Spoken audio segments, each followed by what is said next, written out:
820 career आहेत मित्र, आणि प्रत्येकाला करिअरची योग्य निवड करायची आणि ती कशी करायची हे आपण समजावून घेणार आहोत। मुळामध्ये आपण करिअरची निवड करतो कशी?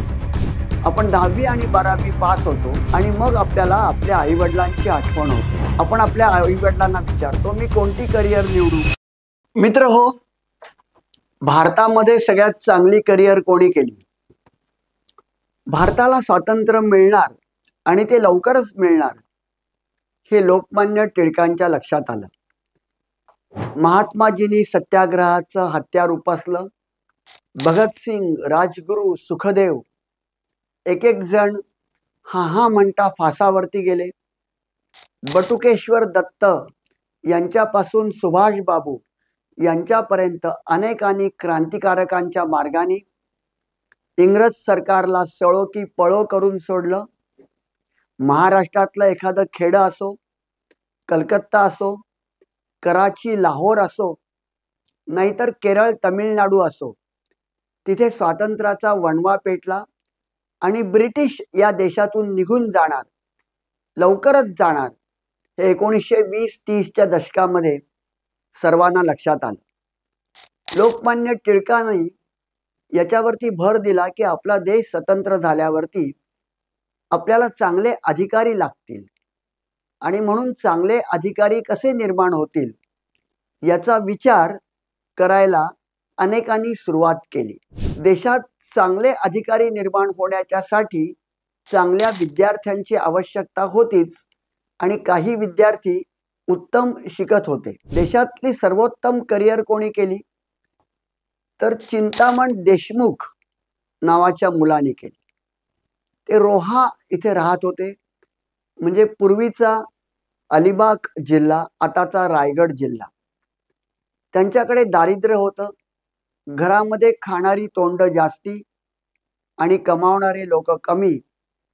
त्यांची आई एक वाटी रोज पेज करायची आणि घरातले सगळेजण ती पेज खायचे।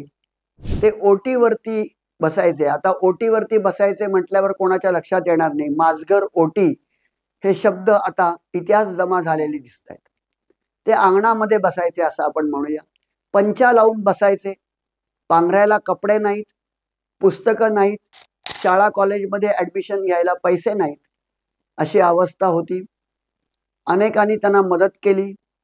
या हुशार मुलांनी कसं बसं SSC पूर्ण केलं। मग सगळ्यांनी सांगितलं की तू कॉलेजमध्ये जा। त्यांनी कॉलेजमध्ये जाऊन आपलं पदवीपर्यंत शिक्षण पूर्ण केलं। स्वातंत्र्य मिळायचं होतं आणि आज जी UPSCची IASची परीक्षा सगळेजण बसतात, बघतात आणि परीक्षा उत्तीर्ण होतात, तेव्हा त्याला ICS म्हटलं जायचं, Indian civil service examination. Chintaman Deshmukh या परीक्षेला बसला। रिटर्न टेस्ट, इंटरव्ह्यू इतर देशांमध्ये होती। ब्रिटिश गव्हर्नमेंट होतं, जुलमी गव्हर्नमेंट होतं आणि त्यामुळे बोटीनी या मुलांनी लंडनला जायचं ठरवलं। ते लंडनला पोहोचले। रिटर्न टेस्ट आणि इंटरव्ह्यू तिथे झाला आणि त्याच्यामध्ये आपल्याला चांगले मार्क मिळतील याची त्यांना निश्चित खात्री पटली। उत्तम अशा तऱ्हेने त्यांनी परीक्षा दिली। खूप हाल झाले, कडाक्याची थंडी, पांघरायला उत्कृष्ट कपडे नाहीत, उत्तम निवासाची व्यवस्था नाही आणि सगळ्यात महत्त्वाचं म्हणजे लायब्ररीमध्ये बसायचं आणि अभ्यास करायचा। परंतु सर्व ऑड्सवरती या मुलांनी मात केली आणि ही परीक्षा दिली। घरामध्ये ते बसले होते। परीक्षेचा रिझल्ट होता। त्यावेळेला ना कॉम्प्युटर होता, ना इंटरनेट होतं, तिथे पत्र यायची किंवा तारा यायच्या। ही मी स्वातंत्र्यपूर्व काळातली गोष्ट सांगतोय। कोणी मेलं तर तार यायची किंवा परीक्षेमध्ये कोणी पास झालं तर तार यायची।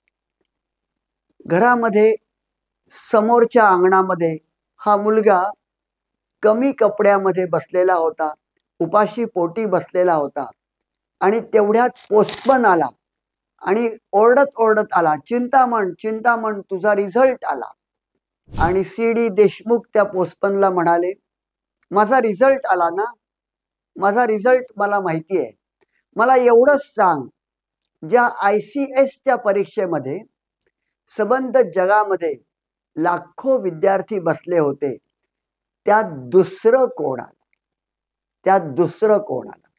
हे वाक्य संबंध जगभर गाजलं. टाइम्स ऑफ इंडियाने ती हेडलाईन दिली, सी.डी. Deshmukh stood first. संबंध जगभर ही बातमी झाली. ही अत्यंत महत्वाची बातमी होती, कारण एखाद्या भारतीय मुलाने ICSच्या परीक्षेमध्ये, गरीब घरातल्या मुलाने, खायला अन्न नाही, प्यायला पाणी नाही, शाळेत शिक्षण नाही, पुस्तकं खरेदी करण्याची ऐपत नाही, अशा मुलांनी ICSची परीक्षेमध्ये पहिलं येणं, this itself was the greatest thing in the world. आणि हा मुलगा पुढे भारताचा पहिला अर्थमंत्री झाला. नेहरूंच्या मंत्रिमंडळामध्ये ते होते. मोरारजी देसाई महाराष्ट्रामध्ये मुख्यमंत्री झाले. संयुक्त महाराष्ट्राची चळवळ निर्माण झाली. 105 जण हुतात्मा झाले. मोठ्या प्रमाणामध्ये मुंबईमध्ये दंगे झाले आणि संयुक्त महाराष्ट्राचं आंदोलन पेटलं. या आंदोलनामध्ये पोलिसांनी केलेल्या गोळीबाराच्या निषेधार्थ सी.डी. देशमुखांनी राजीनामा दिला. आज कुठलाही माणूस मंत्री झाल्यावर रेसिग्नेशन देत नाही, पण अत्यंत तत्वनिष्ठ अशा सी.डी. देशमुखांनी राजीनामा दिला. त्यांनी 2 संस्था तयार केल्या, त्या जगभर गाजल्या, आजही गाजतायत. त्या एका संस्थेचं नाव स्टेट बँक ऑफ इंडिया, आधी ती इम्पेरियल बँक होती, आणि दुसऱ्या संस्थेचं नाव life insurance corporation. Sardar Patel यांच्यापासून नेहरूंपर्यंत अनेकांचे अनेक विषयांवरती मतभेद होते. हिंदू महासभेपासून कम्युनिस्टांपर्यंत स्वातंत्र्य नुकतंच मिळाल्यावरती अनेकांचे अनेक विषयात मतभेद होते, पण एका विषयात सगळ्यांचं एकमत होतं, भारताला सर्वोत्तम अर्थमंत्री मिळाला. या विषयावरती एकमत होतं आणि आपल्याला अभिमान वाटला पाहिजे. हे सी.डी. देशमुख आपल्या महाराष्ट्रातले होते. 1969 साली जनसंघातर्फे, म्हणजे आत्ताच्या BJP तर्फे ते राष्ट्रपती पदाच्या निवडणुकीला उभे राहिले. अर्थातच ते निवडणूक हरले, पण काँग्रेसचे उमेदवार डॉक्टर नीलम संजीव रेड्डी हेही हरले आणि इंदिराजींनी जो उमेदवार निवडला होता VV गिरी, ते देशाचे राष्ट्रपती झाले. एक गरीब घरातला मुलगा किती उत्कृष्ट करिअर करू शकतो, हा यातला अत्यंत महत्वाचा भाग होता. आणि स्वातंत्र्योत्तर काळामध्ये सर्वात चांगली करिअर कोणी केली? डॉक्टर श्रीकांत जिचकार यांनी केली. त्यांनी 28 विषयात डिग्र्या घेतल्या. ते आमदार झाले, मंत्री झाले. राहुल गांधींचे वडील राजीव गांधी यांचं लक्ष त्यांनी वेधलं. महाराष्ट्र शासनाने त्यांना मंत्रीपद दिलं. ते संस्कृत पंडित होते. रोज 19 तास, होय मी बरोबर बोलतोय, रोज 19 तास ते वाचन करायचे. बस स्टॉप वरती उभं राहून पण हा माणूस वाचन करायचा.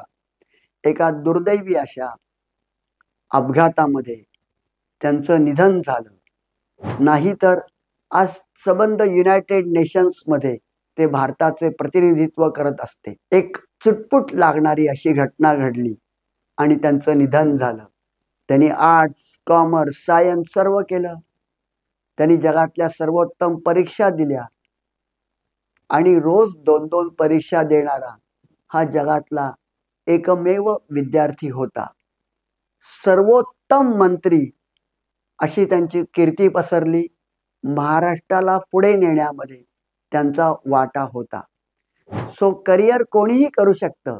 Rabindranath Tagore, doctor Babasaheb Ambedkar, C D. Deshmukh, doctor Shrikant Jichkar, आणि ज्यांनी आपल्या देशाला घटना दिली, ज्यांनी आपला देश पुढे नेला, ज्यांनी 6 वर्षाचं PhD 2 वर्षात पूर्ण केलं, ज्यांनी दलितोद्धार केला, ज्यांनी SC-STना पुढे आणलं, ज्यांनी विदर्भ मराठवाड्याला पुढे आणलं, ज्यांनी भारताला पुढे आणलं, नवे नवे ज्यांनी सबंध देशा जगामध्ये भारताची मान ताठ केली त्या डॉक्टर बाबासाहेब आंबेडकरांनी जगातली सर्वोत्तम करिअर केली. त्यांनी या देशाला कॉन्स्टिट्यूशन दिली आणि त्यांनी या जगातली सर्वोत्तम करिअर केली. त्या डॉक्टर बाबासाहेब आंबेडकरांच्या महाराष्ट्रामध्ये उत्तम करिअर करण्यासाठी लाखो विद्यार्थी विद्यार्थिनींना माझ्या मनापासून शुभेच्छा.